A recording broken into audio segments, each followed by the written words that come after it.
Boa noite, meus amigos. Estamos aqui de volta. Como sempre, começamos invocando a Santíssima Virgem Maria, o Santo Padre Pio de Pietrelcina, para que roguem a Deus que nenhuma injustiça se cometa neste programa. Eu queria, antes de tudo, avisar que eu vou proferir aqui um curso em Coronel Reis de 6 a 12 de maio. Eu devo publicar o programa no meu site nos próximos dias com maiores informações. Muito bem. Então, também, antes de qualquer outra coisa, eu queria assinalar aqui que a minha discussão com o Sr. Júlio Lemos parece ter tido um happy end, na medida em que hoje ele publicou uma longa explicação a respeito de vários temas filosóficos, mas que termina com um formal pedido de desculpas da minha pessoa. Pedido de desculpas que está, portanto, registrado e aceito. Diz ele aqui: em nenhum momento acusei o Olavo de Carvalho, de ser uma cigarra mágica. Ao contrário de muita gente, conheço até as apostilas que o professor Olavo escreveu e reconheço-lhes o valor. O que há ali? Metafísica, epistemologia, teoria do conhecimento, lógica. Tudo escrito com seriedade.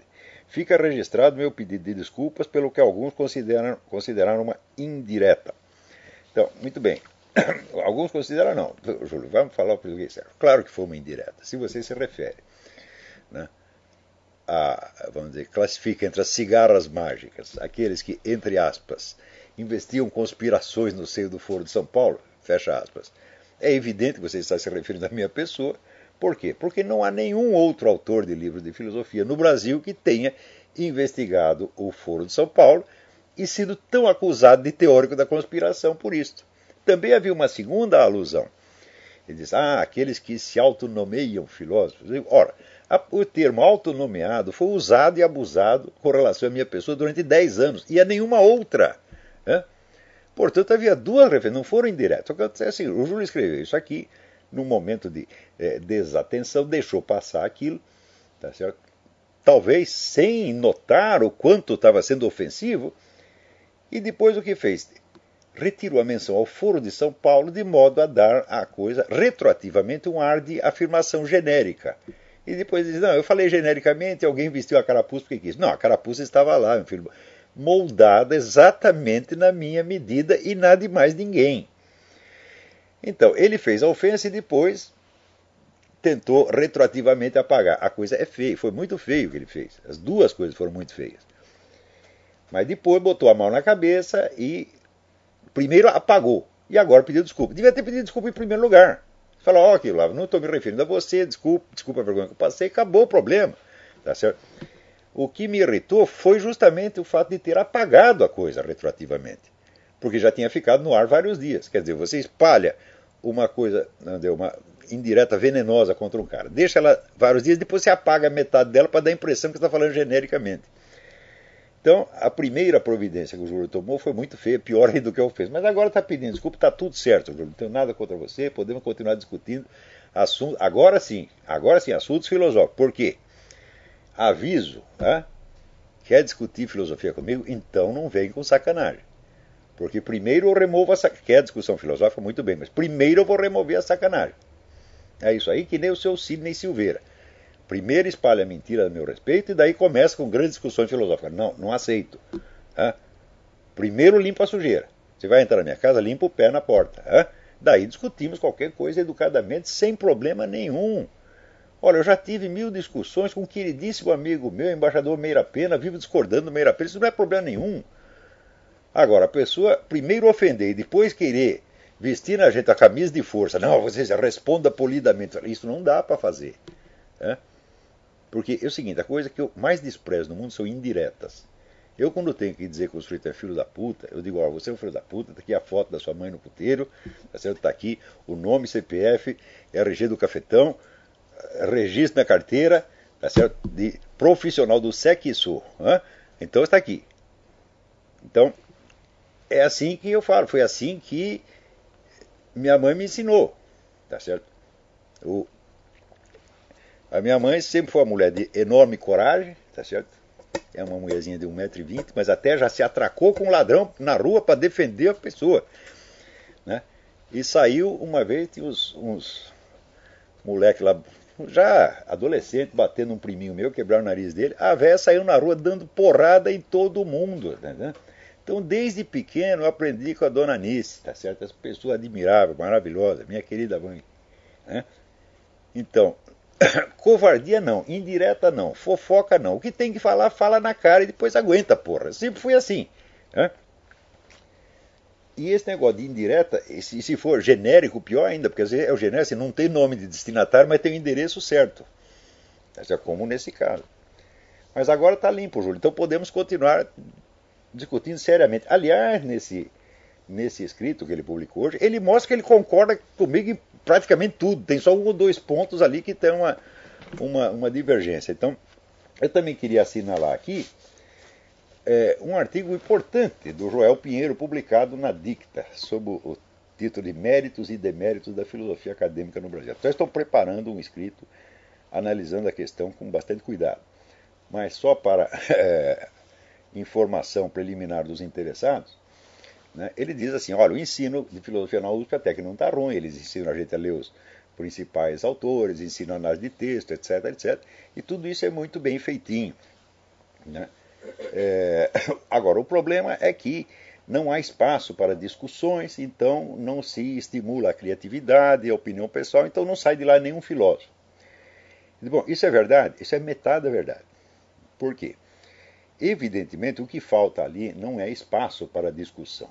Porque se o sujeito não discute em classe, ele discute em assembleia estudantil, discute com os alunos no pátio, quer dizer, não é este o problema.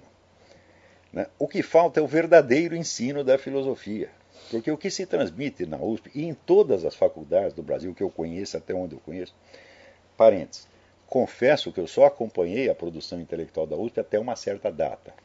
Parei mais de 10 anos atrás porque perdi interesse. Depois de tanta decepção, eu perdi interesse no acompanhamento. Então o que eu posso falar pode estar até um pouco desatualizado. Mas até o tempo em que os professores mais famosos ali eram o Gianotti, o Paulo Arantes, a Marina Chauí, né? depois que apareceu o Vladimir Safatli, que é um pouco pior do que todos eles, até esse ponto foi só decepção. Só decepção. O próprio Paulo Arantes, no livro que se chama Um Departamento Francês de Ultramar, ele confessa que a USP jamais produziu um filósofo. Oh, meu Deus do céu, a USP está com quase 70 anos de idade, e não produziu filósofo nenhum. Eu digo, mas escuta, a Faculdade de Filosofia que não produz filósofo, produz o quê? Daí diz o Paulo Arantes, mas produziu excelentes historiadores da filosofia. Meu Deus, o que é isso? Excelente historiador da filosofia, para mim, é o Giovanni Reale, é o Frederick Copleston, é o Guthrie, né? Autor da História da Filosofia Grega, né? É o Edward Zeller. Esses são excelentes historiadores da filosofia. Cadê o equivalente deles no Brasil? Não tem nada, não tem uma história da filosofia decente publicada no Brasil, escrita por brasileiro. Quer dizer, tem algumas, tem a do Castro Neri, que é História do Pensamento Antigo e Medieval, que é uma maravilha, excelentemente escrita, muito bem documentada, mas isso é dos anos 40, não lembro nem se 40 ou 30. Então, olha, eu aqui aposto as minhas duas bolas do saco, eu só tenho duas e estão velhas, tá certo? Mas eu aposto as duas se alguém depois produzir um livro de história de filosofia no Brasil que pudesse obrear com o do Castro Neri. Né? Então, essa história, esse prêmio de consolação que o Paulo Arantes oferecia é completamente inexistente, isso é fraude. Não saiu nenhum filósofo e não saiu nenhum historiador da filosofia. Por quê? Porque não tem espaço para discussão. Diz o próprio Joel Pinheiro. Claro que se houvesse espaço para discussões, a gente falaria muita asneira. Quer dizer, o que falta ali não pode ser um espaço para dizer asneira. Porque asneira nunca faltou na USP. É só vocês lerem os artigos que o senhor Janotti, Dona Chauí, seu Safato, publicam na Folha de São Paulo, no Estadão, e vocês vão ver o que é produção de asneira. Ora, se os professores podem espalhar tanta asneira pela mídia, por que será que os alunos não podem falar besteira lá dentro? Claro que pode, Joel. Então, outra coisa, a sua análise, ela peca pelo mesmo defeito do pensamento uspiano, que é aquela coisa assim de ou nós temos aqui o rigor do ensinamento escolar, ou então nós temos a livre opinião, o beletrismo, as cigarras mágicas, etc, etc. Ora, essa é uma dualidade que só existe na cabeça de uspiano, meu Deus do céu. Isso é uma bobagem, você só tem duas hipóteses, quer dizer, ou você se atém àquela análise de texto, aquela coisinha técnica, ou então você vai falar besteira, fala, meu Deus do céu, o universo inteiro da filosofia não cabe nem numa coisa nem na outra. Não é nem tecnicismo escolar, filológico, na verdade, e nem achismo irresponsável. Não é isto. Olha, eu dei um curso meses atrás que chama Introdução ao Método Filosófico. E é o método filosófico, a técnica filosófica que as pessoas, os professores da USP desconhecem. Essa técnica se compõe de vários itens, tá certo? E na verdade, você observa que só existe o ensino eficaz da filosofia. Vou até dizer os itens aqui para vocês saberem. Em primeiro lugar, a filosofia começa por um negócio chamado anamnese. Anamnese é quando o filósofo rastreia a origem das suas ideias e crenças e assume a responsabilidade por elas. Olha, o que eu estou pensando é exatamente isso, assim, assim, assim, assim. Se tem fundamento ou não, veremos. Ele primeiro tem que saber no que ele está acreditando quando ele começa a filosofar. Segundo, a meditação, pela qual ele busca transcender o círculo das suas ideias e crenças e permitir que a própria realidade se comunique com ele numa experiência cognitiva originária. É isso que Sócrates buscou, é isso que Edmundo Husserl buscou, é isso que todos os filósofos, é isso que René Descartes buscou. Quer dizer, eu tenho aqui X ideias, mas por baixo das ideias deve haver uma realidade. Então eu não quero mais ideias, eu quero a realidade. Né? Terceiro, o exame dialético. Através do exame dialético, ele integra a experiência cognitiva dele na tradição filosófica, comparando as suas observações com a de outros filósofos antecedentes, discutindo com eles. Ele integra, através do exame dialético, ele integra a sua experiência cognitiva pessoal na tradição filosófica e esta naquela. Quarto, a pesquisa histórico-filológica pelo qual ele se aposta pela tradição. Quer dizer, ele tem que ler os livros de filosofia, ele tem que aprender a técnica de ler os livros de filosofia, de interpretar, de analisá-los, etc, etc. 5. A arte hermenêutica, pela qual ele vai tornando transparente para o exame dialético, tornando transparentes as sentenças do filósofo do passado. Quer dizer, ele vai agora uma interpretação em profundidade, não apenas interpretação de texto, mas a interpretação do peso filosófico das sentenças dos filósofos do passado. E todos os demais elementos da herança cultural que sejam necessários para a sua atividade filosófica. 6. O exame de consciência, pelo qual ele integra na sua personalidade total as aquisições da sua investigação filosófica. Porque não adianta nada o cara ter uma ideia filosófica brilhante num dia, e no dia seguinte ele esquece e passa a falar outra coisa. Né? Nietzsche era um pouco assim, mas Nietzsche tem desculpa porque ele era sifilítico, era doente, maluco, ele só tinha 2 horas de lucidez por dia. Então ele pensa, dá uma sacação genial agora, no dia seguinte ele esquecia de falar uma coisa completamente diferente, mas está desculpado. Mas, em geral, assim, você tem que integrar na sua consciência e na sua personalidade as conquistas da sua investigação filosófica. E 7, por fim, a técnica expressiva pelo qual ele torna a sua experiência cognitiva reprodutível por outras pessoas. Esses 7 elementos compõem a técnica filosófica. Técnica filosófica milenar, que começa com Sócrates e prossegue até hoje. Você que der essa lista, na USP só se ensina 2 itens, que são a pesquisa histórico-filológica e a hermenêutica. Ora, esses 2 itens não são a filosofia, não são a técnica filosófica. Eles são apenas a cultura filosófica. Cultura filosófica, eu vou definir rapidamente. É aquilo que o sujeito sabe de filosofia sem ter de assumir a responsabilidade de filosofar pessoalmente. No Brasil, as 2 pessoas que maior cultura filosófica que já existiram no Brasil não tinham nenhum talento filosófico. O primeiro foi o Zé Guilherme Melchior, o segundo foi o Otto Maria Carpo. O Zé Guilherme Melchior, quando ele saía do domínio próprio dele, que era as ciências sociais, a história literária, a crítica literária, e se metia a filosofar, caía num primarismo atroz, coisas que chegam a ser ridículas. E o Carpo, ele tinha a prudência de nem sequer se meter em discussões filosóficas. Ele vai lá, explica os autores, tanto literários quanto filosóficos, mas você não fica sabendo o que ele pensa a respeito deles. Se ele está contra ou a favor, você jamais fica sabendo. A terceira pessoa de maior cultura filosófica foi o Mário Ferreira dos Santos. Mas o Mário Ferreira dos Santos, para compensar, ele não era um expositor tão bom das doutrinas alheias quanto eram esses 2. Então, cultura filosófica é uma coisa e filosofia é outra. A filosofia implica o domínio da técnica filosófica que se constitui desses 7 itens. O pessoal da USP desconhece completamente esses itens. Eles só são capazes de ensinar a pesquisa histórico-filológica, quer dizer, análise de texto, e história da filosofia, e hermenêutica, interpretação do texto.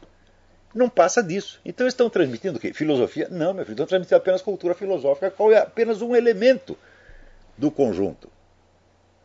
E para transmitir a técnica filosófica, como é que faz? Basta um professor de filosofia falar, não, não é possível isto. Só pode transmitir a técnica filosófica um filósofo de verdade que esteja no momento do ensino, lutando com as dificuldades internas da sua filosofia, e então ele vai expondo aquilo e mostrando aos alunos como se faz. Só existiu o grande ensino da filosofia onde houve um filósofo vivo e presente no momento mais forte da sua criação. Não é isso? Quer dizer, existem inúmeros depoimentos, tá certo, de alunos, de estudantes, sobre os grandes professores que tiveram. Os quais eram grandes professores porque eram também grandes filósofos. E estavam filosofando no momento da aula. Não é assim que vai pegar um conteúdo pronto que ele pegou num manual e explicar para os alunos. Não, ele está criando a sua filosofia naquele momento, diante dos alunos. Isso, você vê, por exemplo, Santo Alberto foi professor de Santo Tomás de Aquino, Hegel, né? Émile Boutroux, Félix Ravesson, Edmund Husserl, Ortega y Gasset, Alain, Croce, Cassirer, Rosenstock. Foram todos grandes professores porque eram grandes filósofos e filosofavam na frente dos alunos. Então, isto nunca houve na USP. Nunca houve um filósofo. Não, na USP não sai nenhum filósofo porque não entrou nenhum filósofo, porra. Não sai o filósofo do corpo discente porque não tem nenhum filósofo no corpo docente. Então, o que não tem causa não tem efeito, porra. Só tem professor de filosofia. Quando apareceram filósofos de verdade, cortaram. Porque até o nosso aluno, brilhante aluno, Ronald Robson, ele conta o episódio do Wilhelm Flusser, que era um exilado tcheco, um homem de grande gênio, que se apresentou lá para lecionar na USP, os caras não quiseram, porque ele não tinha diploma de filosofia. Então desprezaram o cara, botaram ele para lecionar na escola politécnica, onde ele estava que nem um peixe fora d'água. Quer dizer, sacanearam o homem. Ele tinha feito uma tradução do Tractatus do Wittgenstein, foi lá levar para o Janotte, o Janotte, que também estava fazendo uma tradução, boicotou a do Flusser e publicou a dele, que é uma bela merda.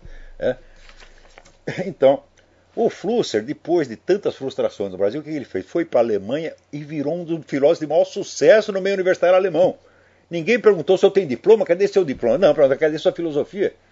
O que ele pegou? Mostrou aqueles artigos que ele publicava no estado de São Paulo, e entre os quais a turma da USP empinava o narizinho. Porém, tem coisa pior que a USP fez. Em 1950, quando teve o concurso para provimento da cátedra de filosofia na USP, a primeira cátedra, apresentaram os vários candidatos: João Cruz Costa, Oswaldo de Andrade, Vicente Ferreira da Silva, Heraldo Barbuí, Luiz Washington Vita e Renato Cyril Tcherna, né? Bom, Tcherna e Barbuí são caras altamente qualificados do ponto de vista técnico. O Vicente, embora seja um filósofo vacilante, tenha mudado de orientação várias vezes, o Vicente era um gênio, para dizer o mínimo.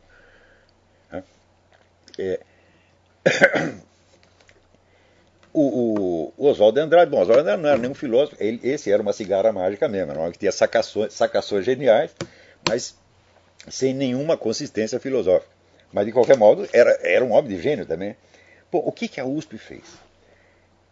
Pegou o João Cruz Costa, que tinha um diplominha de filosofia na França, e disse: só esse pode ser candidato. Vetou a candidatura de todos os outros. Ora, o João Cruz Costa, ele de fato tinha um diploma, só que é o seguinte, o João Cruz Costa não fazia estudo sistemático de nada. O próprio Janotte confessa isso, num artigo que eu não tenho aqui o link, mas depois eu dou para vocês. Ele diz que o João Cruz Costa não tinha estudo sistemático de nada, e que no fundo era um autodidata. E foi esse que a USP escolheu. Por quê? Porque era um homem da esquerda. O Miguel Reale, desculpa o João Cruz Costa, por isso o João Cruz Costa não participou dessa operação, ele foi beneficiado sem ter participado disso. Mas foi uma sacanagem que fizeram. Quer dizer, o Departamento de Filosofia da USP nasceu da sacanagem, você está entendendo? Nasceu da falsificação e da empulhação e continuou assim ao longo da vida inteira. Enquanto o Miguel Reale, no Instituto Brasileiro de Filosofia, que era entidade particular, promovia a verdadeira filosofia brasileira e deixava todo mundo falar, inclusive o pessoal da esquerda, nunca vetou ninguém. Então, se existe filosofia no Brasil, se deve ao Miguel Reale. Né? Agora, Miguel Reale era perfeito, um santo? Não. Miguel Reale nunca chegou a perceber o valor da filosofia do Mário Ferreira. Quer dizer, tinha um escotoma, uma mancha no olho, né? Mas, então, e aí tem o detalhe mais interessante. Eu digo, vocês sabem que eu não frequentei faculdade nenhuma. E não frequentei por quê? Eu sabia o que estava se ensinando nas faculdades. Eu lia os programas, eu conversava com os alunos, às vezes ia lá assistir uma aula ou outra, para saber se tinha alguma que valesse a pena fazer, porque eu tinha pouco tempo.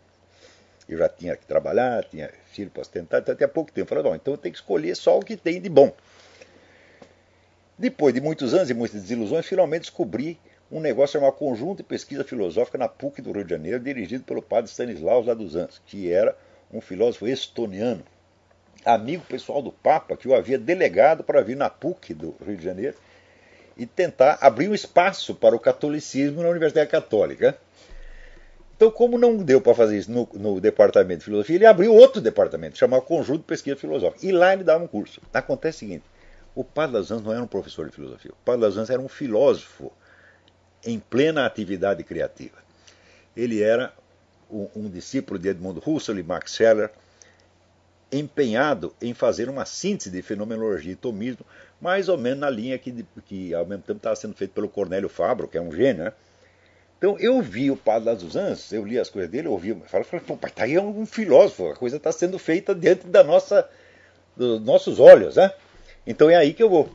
E frequentei aquilo durante 3 anos, daí o padre morreu, porra. Morreu por quê? Porque foi o único homem que morreu de felicidade que eu conheço. Porque quando os russos saíram da Estônia, que estavam lá matando gente fazia 30 anos, disseram aquilo para ele, ele ficou tão contente, teve um infarto e morreu. Né? Viajou para a Estônia e morreu. Sim. Então, além disso, o Padre Las Anjos tinha outra vantagem. Ele era um homem que mais conhecia a filosofia brasileira. Ele chegou no país, a primeira coisa que ele fez foi estudar todos os filósofos brasileiros do passado e buscar pessoalmente os que estavam vivos no presente, um por um, para conhecer, saber o que eles pensavam, ler os escritos dele, e depois publicou uma antologia de autorretratos filosóficos desses autores. Né? Então, claro que você não pode ter uma faculdade de filosofia séria num país onde se desconhece a filosofia do próprio país. É uma coisa tão alienada, tão subdesenvolvida, que não é nem para falar. E a USP é exatamente assim. Os filósofos brasileiros nunca tiveram vez na USP. Então, quando eu vi o Padre Las Anjos, falei, é isso que eu preciso. Porque eu já vinha lendo livros de filosofia, tenho uma extensa cultura filosófica desde a juventude, mas nunca tinha me aventurado a publicar escritos de filosofia, por quê? Eu digo, não, eu só sei essa coisa de ouvir falar. Eu estava ali que nem os meninos, quando eu era moleque, tinha ali no bairro, morava no bairro da Liberdade, tinha um tarado chamado Tanaka, a solta, e ele só gostava de menino japonês. Então você perguntava para o menino japonês assim, conhece Tanaka? Ele respondia, só de ouvir falar. Então eu estava ali, eu conhecia a filosofia só de ouvir falar. Falei, enquanto eu não ver um funcionando, eu não assimilei a coisa, então não estou pronto. Daí eu tive essa felicidade de estudar 3 anos com o Padre Las Anjos. O curso tinha 5 alunos. Você estudava ali e recebeu o diploma pela Universidade de Navarra. Não foi possível completar porque o padre morreu. Ele morreu no dia seguinte, os teólogos da libertação invadiram o negócio e quando eu cheguei lá tinha um filho da puta fazendo uma conferência sobre o Evangelho à luz de Nietzsche. Eu falei, enfia no cu, eu vou embora, tá entendendo? E aí o diploma, eu falei, se for o diploma, mas eu não vou aceitar um diploma dado por um filho da puta desse. Então, fui embora. Mas acontece o seguinte, meu filho. Então, o único brasileiro que no Brasil, sem precisar viajar para o exterior, recebeu um verdadeiro ensino de filosofia foi este que vos fala. Né? Então, meu filho, autodidatas são vocês. Eu tive o verdadeiro ensino de filosofia dado por um verdadeiro filósofo. O Padre Las Anjos, nas aulas dele, ele pegava um problema de filosofia e daí o analisava segundo as perspectivas que vinham desde os pré-socráticos até a fenomenologia, a escola analítica, o marxismo, etc, etc. E integrando tudo aquilo no pensamento dele, no fim ele dava a solução que ele propunha. Então não é apenas que ele estava expondo as filosofias do passado, não, ele as integrava no seu pensamento como elemento da sua dialética interna, um negócio maravilhoso. E é isso que um filósofo tem de fazer. As pessoas aprendem filosofia porque elas viram filósofos fazendo isso. As pessoas viram Hegel fazendo isso, viram Boutroux fazendo isso, viram Raveson fazendo isso, viram Alain fazendo isso, viram Benedetto Croce fazendo isso. Então eles sabem o que é. É aquela parte do aprendizado que não dá para você absorver só com livros. É aquela parte que só se transmite o contato pessoal. Isso aí, todos os alunos desses grandes professores testemunham isso. Ora, em qualquer técnica, meu filho, existe um elemento de presença pessoal que é indispensável. Por exemplo, você pode aprender a dirigir automóvel só lendo o manual de instruções? Você pode aprender a cantar só lendo o manual de instruções? Sem nunca ouvir um mestre cantor que te ensine? Não, não pode. Você pode aprender a atuar no teatro sem você ter um instrutor como Stanislavski que explica e mostra como faz e você vê aquilo. Não é possível. Mesmo na ciência física e na química, Você não pode operar sem certos equipamentos cujos técnicos, para aprender a manipular aquilo, tem que ter anos de convivência, e de convivência com outro técnico, mestre que os ensina, havendo nesse ensinamento muito de prática direta e de transmissão não verbal. Quer dizer, você vê o sujeito fazendo, e aí você aprende. Quer dizer, este elemento, vamos dizer, da presença pessoal e do subjetivo, existe até nas ciências mais exatas e impessoais. Quanto mais não existirá na filosofia, meu Deus do céu. Então, é o seguinte, só aprendeu filosofia, só recebeu ensino universitário de filosofia quem viu um filósofo trabalhando na sua frente. Se você tem só um professor que está ensinando você a ler texto de filosofia, você nunca aprendeu filosofia, meu filho. Você adquiriu cultura filosófica. Ora, a universidade existe. Se fosse possível aprender tudo por livro, não precisaria existir universidade. Então a universidade existe para ensinar aquela parte que não pode ser adquirida só pelos livros. Onde você precisa ver o filósofo trabalhando, conversar com ele, fazer perguntas, tá entendendo? E assimilar, vamos dizer, aquele exemplo humano. E você quer saber? No Brasil, só quem tive isso fui eu. Então, só quem tem formação universitária no Brasil, exceto os que estudaram no exterior, fui eu. Não recebi o tal diploma que se foda, porra. Mas tive o ensino. E vocês na USP não tiveram. Vocês nunca viram um filósofo trabalhando. O próprio Joel Pinheiro, ele depois num comentário ao seu próprio artigo, ele disse, todos os filósofos que nós estudamos estão mortos. Eu digo, eu não, meu filho. É verdade, a obra escrita do Padre Laduzans, publicada, não dá ideia do que ele era. Talvez ainda haja manuscritos, até tem uma apostila inédita dele aqui. Mas era um filósofo, não era um professor de filosofia. Filósofo criador, certo? Original, e que integrava no seu pensamento os filósofos do passado. Quer dizer, não é questão de você ensinar como Platão pensou, o que está nos escritos de Platão. Não é isso. É integrar o Platão dentro de um esforço dialético do presente. E isso só um filósofo verdadeiro faz. Como não tem filósofo verdadeiro na USP, não tem ensino da filosofia. Resultado, não pode sair de lá nenhum filósofo. E dar espaço para os garotos discutir besteira não vai resolver o problema, evidentemente. O que falta não é espaço para falar besteira. O que falta é um filósofo de verdade. Então, não existia um filósofo de verdade no Brasil? Existia o Mário Ferreira dos Santos, que foi o maior dos nossos filósofos, filósofo de envergadura mundial. A USP nunca se interessou em trazer. A USP o pessoal na USP não está nem qualificado para entender o que ele estava falando. Então é isso, você boicota os filósofos, sobra só os professores de filosofia, e depois, mesmo que eles façam o serviço deles direitinho, eles são professores de filosofia que criam outros professores de filosofia. Filósofos jamais. Então é isso. O mal que você viu, Joel Pinheiro, existe, mas a solução que você está dando não funciona. O que falta não é espaço para discussão, o que falta é ensinar a técnica filosófica, coisa que só filósofo de verdade pode fazer. Voltando aqui às notícias da semana, esta semana, uma garota aqui de Michigan, Julia Ward, ganhou um processo, porque é o seguinte, ela está lá trabalhando no departamento de aconselhamento, e chega um sujeito dizendo, olha, eu estou com um problema na minha relação homossexual. A Júlia, que é uma pessoa cristã, ela falou, eu não posso orientar você quanto a uma relação homossexual. Então você tem que procurar outro, aqui nesse mesmo departamento. Você vai na sala vizinha, procura outro conselheiro, fala com ele. Daí a universidade a demitiu. Ela processou a universidade e ganhou. É assim que se faz. Tá certo? Então, olha, a covardia é má conselheira. Você tem que lutar, porque sem lutar você não vai vencer. Outra coisa, esta semana, você sabe que o Obama tinha baixado aí uma regra que todas as entidades assistenciais tinham que fornecer pílulas abortivas e camisinha, essa coisa toda. O cardeal Dolan simplesmente botou o pinto na mesa e disse, nós não vamos obedecer. O pessoal católico tudo começou a gritar. O que aconteceu? O Obama já estava afinando. Falou, não, vamos negociar. Blá, blá, blá. É assim que se faz, porra. Agora, se você, em vez de agir como homem, tu fica com choradeira, o outro não só se impõe a você, mas ele perde o respeito.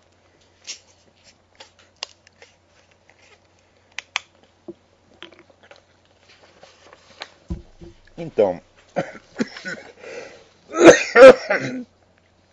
também, olha, aqui sai um negócio muito interessante. Aqui uma psicóloga que se chama Bronnie Ware.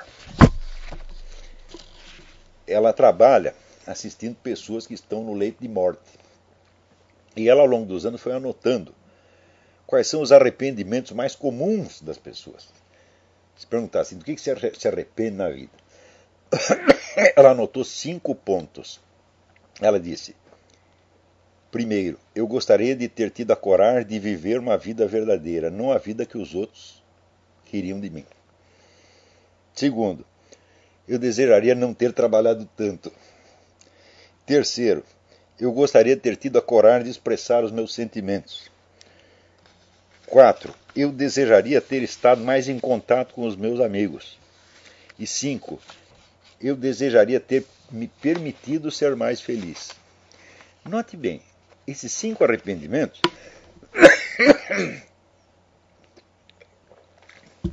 não correspondem aos pecados que você geralmente confessa no confessionário.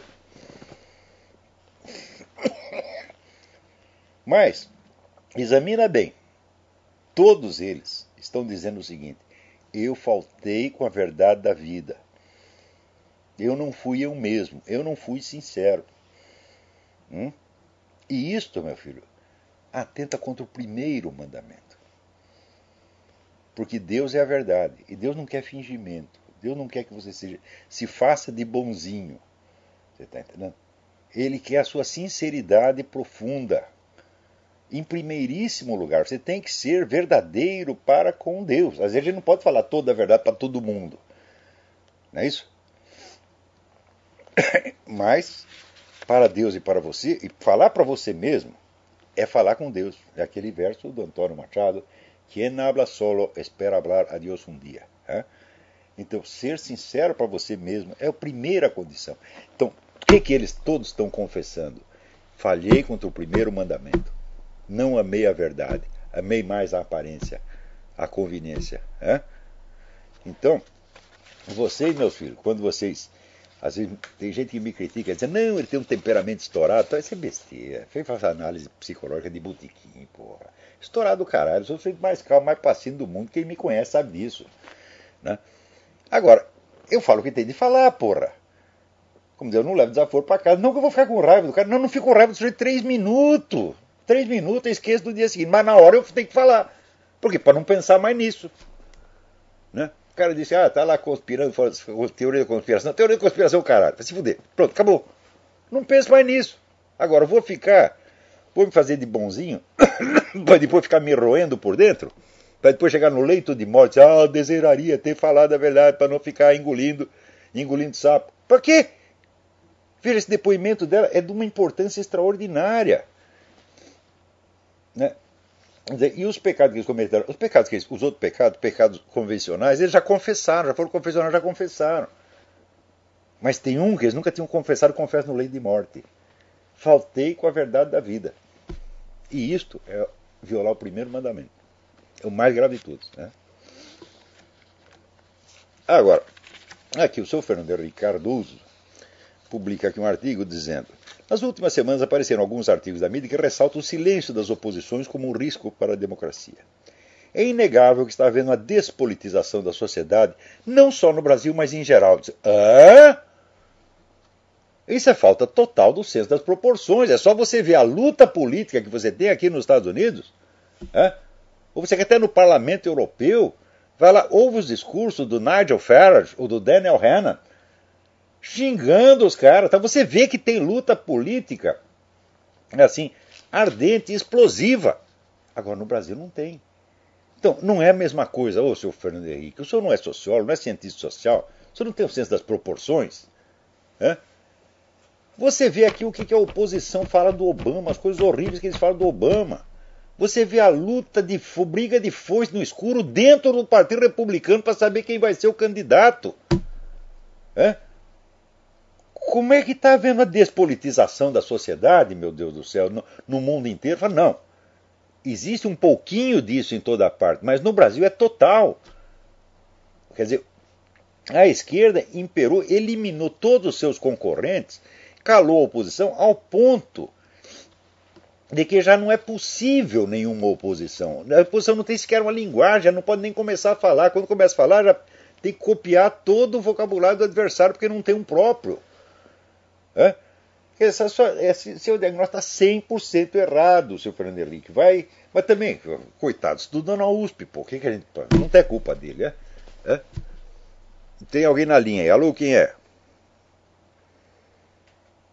Aqui, a revista Foreign Policy faz uma avaliação nas universidades e diz, olha, e a USP? A USP é boa para atletas que foram reprovados em Harvard. Quer dizer, você é um cara fortão, joga basquete, etc, etc, não tem cabeça para ir para Harvard. Ah, tu vai para a USP.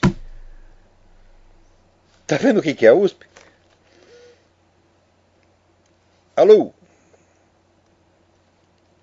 Quem é? Não é ninguém.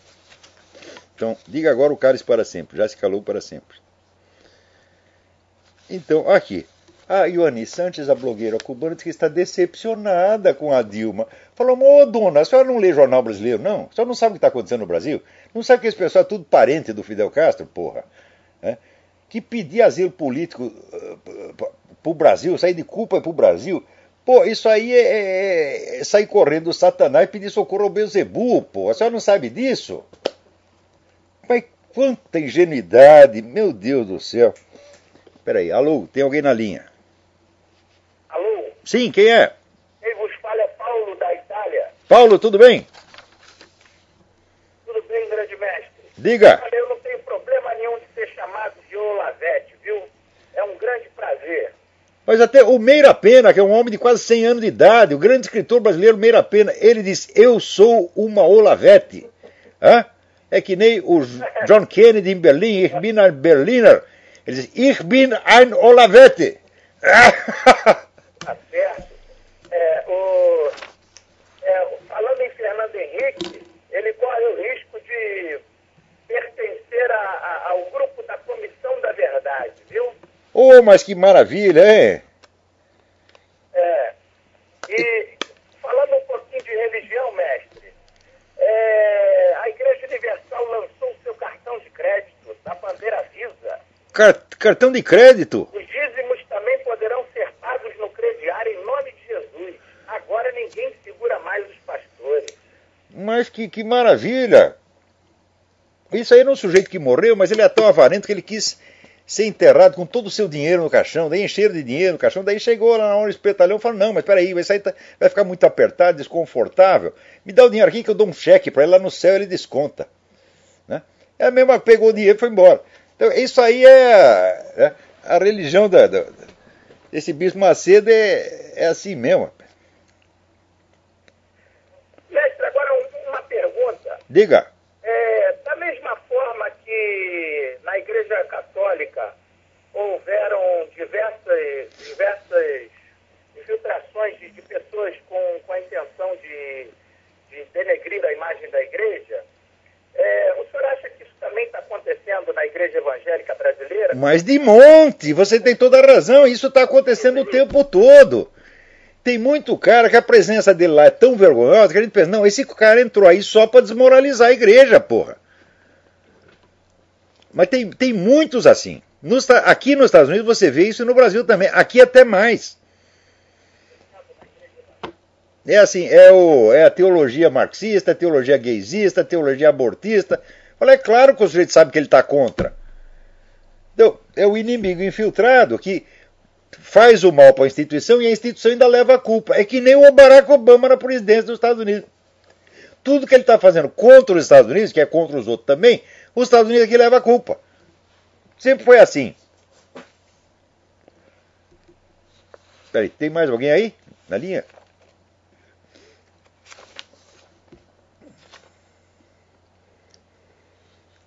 Já que não tem... Peraí, tem alguém aí? Alô, quem é?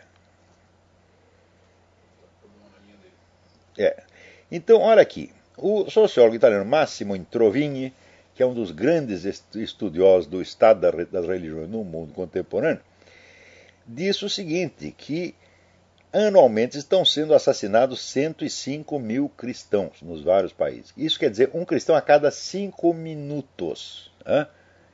E nos países onde eles não estão sendo assassinados, porque na Europa e nos Estados Unidos não fica bem assassinar, eles são boicotados. Eles são perseguidos nos seus empregos, eles são preteridos para todas as vagas, eles não têm espaço na grande mídia, e vai boicotando e cortando espaço. Então, onde você não tem o genocídio físico, você tem o genocídio cultural. Agora, tem gente que você conta isso e ele diz, isso é teoria da conspiração.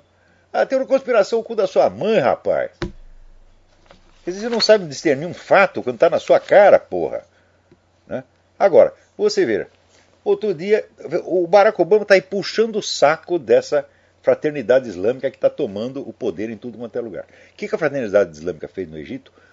Tomou o poder no Egito e já proibiu os americanos de sair do país, prendeu todo mundo. E está lá também matando cristão a rodo, e o Barack Obama está achando lindo. Enquanto isso, é uma juíza da Suprema Corte, a tal da Ruth Ginsburg. Vê como é o negócio. A mulher é de origem judaica. Mas chega lá no Egito para puxar o saco da fraternidade islâmica e ainda diz, veja, ela se tornou juiz da Suprema Corte jurando defender a Constituição americana. Chegou lá, ela falou, não, a Constituição americana não é tão boa assim, vocês deviam copiar a da Suíça ou do Canadá. Quer dizer, vai num país inimigo para falar mal da Constituição do seu próprio país, essa vagabunda puxa saco de radical islâmico. É isso que eu estou falando, porra. Quer dizer, quando é que os judeus vão aprender? Vocês têm que parar de passar a mão na cabeça dos seus traidores. Não, mas ela é judia, ela é patrícia, ela não pode falar mal dela. Isso, deixa ela falar, deixa ela pôr no seu cu. Você tá entendendo? A Igreja Católica faz a mesma coisa. O jeito chega lá, só fala mal, só esculhamba com a igreja. Mas ele é bispo, ele é cardeal. Cardeal caralho, porra. O jeito quando toma partido do inimigo, está excomungado automaticamente. Ora, antigamente os rabinos eram mais inteligentes. Eles não excomungaram Spinoza. Quando você lê o Tratado Teológico Político do Spinoza, você fica horrorizado com o que ele fala da religião. Horrorizado. Os rabinos naquele tempo eles sabiam ler, pô. Então eles leram e falaram, este filho da puta é inimigo, vamos tirar ele daqui. Só que agora não. Agora todo mundo passa a mão na cabeça. A Ruth Ginsburg, todo mundo vai passar a mão na cabeça dela.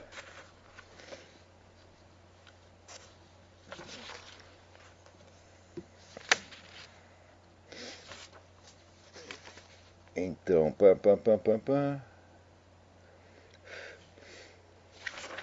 vamos lá. Aqui. Tiago da Silva Rodrigues pergunta. Gostaria de saber qual é a sua orientação religiosa. Por certa vez vi um vídeo do senhor na internet e me pareceu um católico cheio de convicções. E outro hora um vídeo falando mal do Santo Padre. Falei, escuta, meu filho. Quando o Papa faz uma cagada, você tem obrigação de falar mal dele. Isso é obrigação. Porque o homem não está numa posição onde ele possa fazer o que lhe dê na cabeça. Ele é o vigário de Cristo na terra. Ele não pode aviltar a igreja. Tá entendendo? Então, quando o Papa sai pedindo desculpa pelos padres pedófilos, ele está fazendo isso porque esses padres pedófilos foram infiltrados lá por inimigo. A igreja não tem culpa disso. Na hora que o Papa assume, ele está fazendo a igreja assumir a culpa. Ele não pode fazer isso. Então, é obrigação do fiel chamar a atenção do Papa, sim. Porque, mas o Papa não é infalível. Um momento, meu filho. O que está escrito no dom é que a infalibilidade papal só foi pronunciada no século XIX, e mesmo assim, a infalibilidade se refere a questões de doutrina católica e de moral fundamental, moral essencial. Ou seja, nem mesmo de moral especial, para dizer quais são os pecadinhos, etc. Não, nem isto. Só os princípios morais. Então, a infalibilidade papal está resguardada nesse tipo. Ninguém diz que o Papa é infalível em matéria de moral especial, de julgamento de casos específicos, que não é que ele é infalível em matéria de política, que ele é infalível em matéria de pedagogia. Não. Não só é falível, como tem falhado há 200 anos, um atrás do outro, como Nossa Senhora já anunciou em La Salette, 1840 e tanto. Tá certo? Isso não quer dizer que o Papa seja um infiel, que seja um traidor. Não, mas às vezes é meio de burro. Ou é um covardão como Paulo VI. Que vai entregando para o inimigo, e depois diz, a fumaça de Satanás entrou. Falei, quem abriu a janela? Foi você mesmo, porra. Então, um Papa não pode ser covarde. E o Papa não pode ser burro, não. Porque ele é o chefe da igreja, a igreja é mãe e mestra. Ela não é filhinha e aluninha, tá entendendo? Para ficar recebendo pito da mídia, etc, etc. Então, ele tem que ter a máxima qualificação intelectual, tá certo? Para ser um mestre do mundo. Então, se não tem, peça demissão. Fala, olha, isso aqui é muita areia pro meu caminhãozinho, tá entendendo? Eu vou para casa. Né?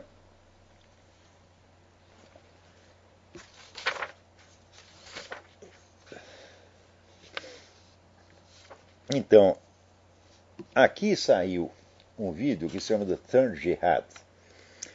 É um médico muçulmano que vive nos Estados Unidos e ele investiga toda esta infiltração de pessoal radical islâmico nos altos postos do governo, nas universidades, etc, etc, e denuncia essa gente toda.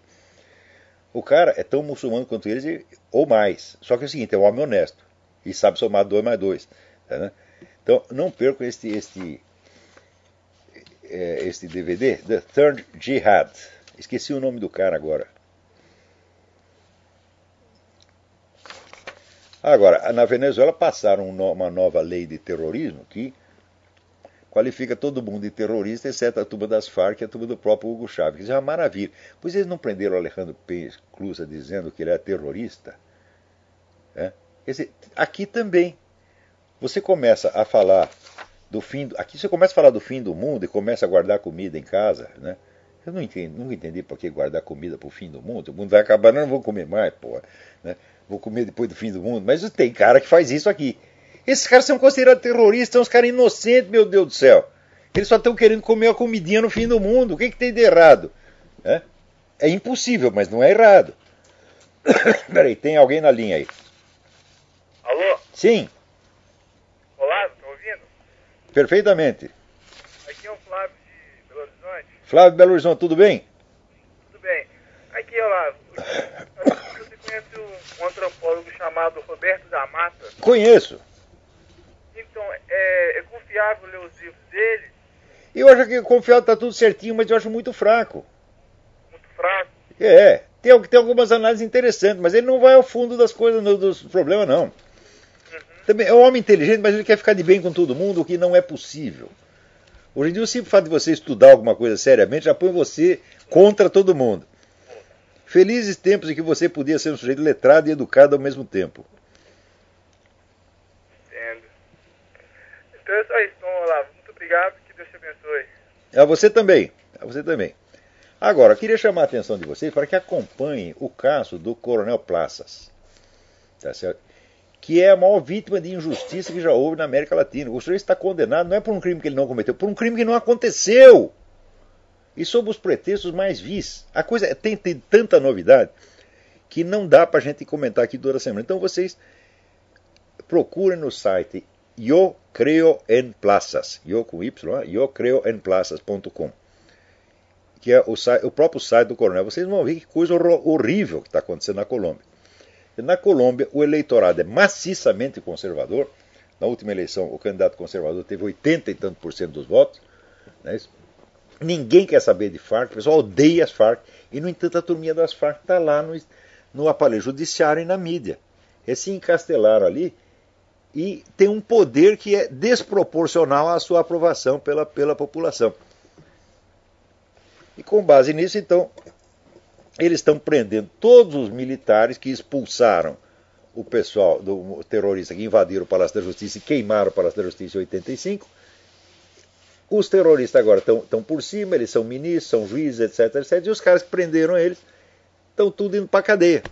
Quer dizer, é o que Trotsky chamava o longo braço da Revolução. A Revolução é vingativa, ela vai até o fim. Pois, olha, você veja, o ex-ministro da Economia da Romênia, Mihail Manuilescu, né, ele foi preso, morreu na cadeia no regime comunista. Depois de morto, foi condenado à morte 5 vezes. Eles não perdoam o cara nem depois de morto, porra. E note bem, o Manuilescu era um homem tão bom. Quer dizer, eu não concordo com a teoria do Manuilescu, teoria do protecionismo, acho, já aprovei um tempo quando li, mas depois pensei direito, não, ele está errado. Mas ele na cadeia, durante o regime comunista, ele fazia plano econômico para ajudar o regime comunista, porra. Quer dizer, o cara na cadeia querendo salvar o país que estava indo para merda. Né? E esse cara, eles condenaram à morte depois de morto. Então, os milicos que acham, não, isso vai passar, não vai acontecer. Não vai passar, não, vocês não sabem como é que isso funciona. Aliás, o desconhecimento, a ignorância do movimento comunista no nosso meio militar é uma coisa monstruosa. Monstruosa. Eles acham que comunista é apenas uma ideologia, uma crença, etc. Você fala, eles não sabem como é que isso funciona. Meu filho. Puta, eu estudo essa porra faz mais de 40 anos, na verdade. Né? E quanto mais eu estudo, eu mais vejo que é um negócio monstruoso e que não vai acabar. Isso só vai acabar, meu filho, se houver uma campanha mundial de denúncia, né, que mostre à população inteira como esses caras são odiosos e horríveis, como são psicopatas, como são gente perigosa, gente indigna de qualquer confiança. Então tem que estigmatizar o comunismo, o socialismo, essa coisa, como se estigmatizou o nazismo, porque eles mataram muito mais gente do que o nazismo, começaram a matar antes, ensinaram os nazistas, financiaram os nazistas e depois se fizeram de vítima dos nazistas. Eram piores do que os nazistas, na verdade. É? Bom, então. Agora essa porra dessa comissão da verdade, isso é um bando de mentiroso, quem é que não sabe, porra? Quer saber a verdade? Então vai ver o que esses exilados brasileiros faziam em Cuba. Quantos deles trabalharam para o serviço secreto de Cuba, se tornando então cúmplices do genocídio que se fazia em Cuba. E depois veio se fazer de coitadinho no Brasil, porque no Brasil foram presos e foram mortos 400 terroristas. Ora, porra. Então, peraí, tem mais gente na linha aí. Alô, quem é? Alô? Alô, sim. Alô, olá, Guilherme de Belo Horizonte, tudo bem? Guilherme, tudo bem? Beleza. Eu sou seu ouvinte assíduo aí há muito tempo, leitor também. Sou formado em História pelo FMG, né? Então eu sou formado em Marxismo, né, naturalmente. Isso. Porque lá é só isso que ensina. E aí, mas eu desde então estudo filosofia autonomamente, leio muito Eric Wegelin, René Girard, e vejo algumas aproximações entre esses filósofos, mas nunca te ouvi comentar nada a respeito de Paul Ricoeur, que é um filósofo que eu já vi muitas semelhanças entre várias coisas que você disse, sobretudo assim, as críticas ao código cartesiano, contra a mentalidade revolucionária, etc. Assim, o senhor conhece, tem alguma coisa contra? Sim, o Paul Ricoeur tem obras importantíssimas sobre essa coisa da hermenêutica, dos símbolos, etc, etc. Mas eu não tenho uma posição, eu sempre fico um pouco ambíguo com relação ao Paul Ricoeur. Eu reconheço a importância dele, mas não está entre as minhas admirações. Também não é alguém que eu deteste, mas é uma obra que merece muita atenção. Todo esse pessoal da hermenêutica, às vezes é um pouco vacilante, sabe? Às vezes por querer afagar um pouco os dois lados. Umas certas fraquezas umas fraquezas que, vamos dizer, que não impugnam, não invalidam a obra dele, mas fazem a gente perder um pouco o entusiasmo, tá entendendo? Entendi. Esse é o mesmo problema que do Roberto da Mata que estava me falando. Não, eu gosto do Roberto da Mata, mas ele é muito humorista, então a gente perde o embalo, tá entendendo? Eu acho que assim, tem autor marxista que eu aprecio muito, por exemplo. O grande adversário dele, né, é melhor ficar com o Ricoeur, né? Pois é. Mas eu prefiro um cara que você sabe o que ele pensa, né? E que trabalha seriamente. Por exemplo, o Georg Lucas. Sempre tem uma certa admiração por Georg Lucas, embora você saiba que é um filho da puta mesmo. Né? Sim. Mas a gente fica sabendo o que ele pensa. Né? Agora, o Ricoeur às vezes desliza para um lado, desliza para o outro, ele não. Eu sinceramente não estou fazendo um julgamento da obra dele, mas eu não me entusiasmo. Não me entusiasmo para falar, não, vou dedicar 3 meses da minha vida lendo Paul Ricoeur. Não vou fazer isso, não. Entendi. Bacana, lá. Muito obrigado, viu? Com Deus, viu? Você também, tudo de bom. Então, olha, agora também, então o negócio do Júlio Lemos então tá limpo, né? Não temos nada contra você, tudo bem, sempre reconheci que você é um homem de talento, tá certo? E vamos então, daqui para dentro, talvez possamos discutir assuntos filosóficos, mas primeiro tem que limpar a área, né? Você não vai conversar com o sujeito acabou de sair do banheiro, não limpou a bunda, chega lá e quer conversar com você. Fala, não, primeiro você vai lá, limpa, daí não conversa. Né? Mas antes do Júlio Lemos ter publicado essa desculpa, eu já tinha mandado para o Diário do Comércio, agora não vou parar mais, um artigo que eu falo mal do estilo do Júlio Lemos. Que é um estilo muito entojado e que me faz perder também o embalo de ler. Né?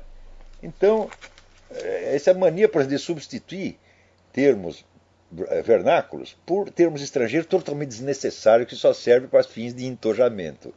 Né? Então, estou lendo a filosofia an sich. Opa, an sich quer dizer em si. Por que você não escreve filosofia em si? Você poderia usar o an sich se houvesse uma conotação especificamente hegeliana, porque o termo an sich tem uma conotação específica em Hegel. Mas não tem nada de hegeliano naquele texto, então para que o Anzich? Daí, em vez dele falar, porque ele tem sentimentos misturados, sentimentos mesclados, fala, tem mixed feelings. Ô, Júlio, não faça isso, rapaz. Isso aí é frescura. Não faça isso. Você quer estudar, e você tem talento para isso, tem muito talento. Pare com essas coisas, tá bom? Mas, de qualquer modo, tá limpo. Acabou a nossa briga. Até a próxima. Muito obrigado.